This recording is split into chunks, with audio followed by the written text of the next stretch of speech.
Right now, something strange is happening to you. Your cells are dying and being replaced. Over the next few years, nearly every part of your body will change. So here's a question that has puzzled thinkers for over 2,000 years.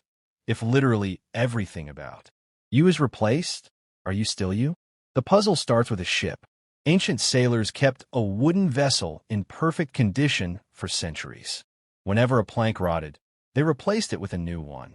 Slowly, year after year, every single plank was swapped out. Not one original piece remained. So the question the Greeks asked was simple. Is it still the same ship?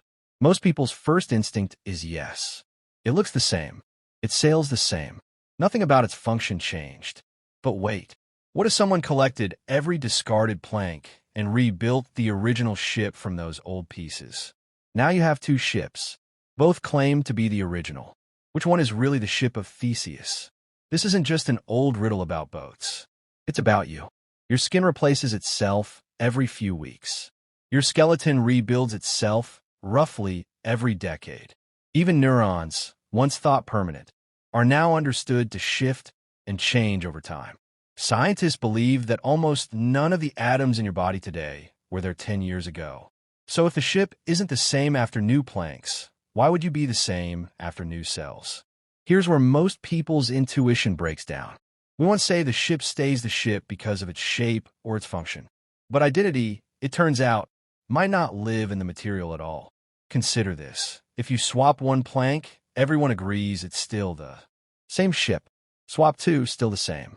What about swapping every plank, one at a time, so slowly that at no single moment does it feel like a different ship? Logically, gradual change and total change should lead to the same result. But they don't feel the same. That gap between logic and intuition is exactly why this paradox has survived so long. Philosophers propose a different way to think about it. Instead of asking what a thing is made of, ask what continuity it holds. Applied to people, this idea is called psychological continuity. You're not the same because your atoms match yesterday's atoms. You're the same because your memories, your patterns of thought, and your sense of self connect in an unbroken chain from one moment to the next. Under this view, identity isn't a substance. It's a story, less like a solid object, more like a river, never made of the same water twice, yet still recognizably the same river. So the ship of Theseus was never really about the ship. It's about what makes anything, including you, continuous through change.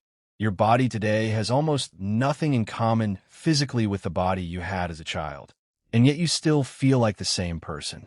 Maybe that feeling, that thread of memory and continuity, is the real answer to the paradox. So which ship do you think is the real one? The one with new planks, or the one rebuilt from the old? Leave your answer in the comments. And if this made you question something you'd never questioned before, subscribe to Logivix for more ideas that will change how you see the world.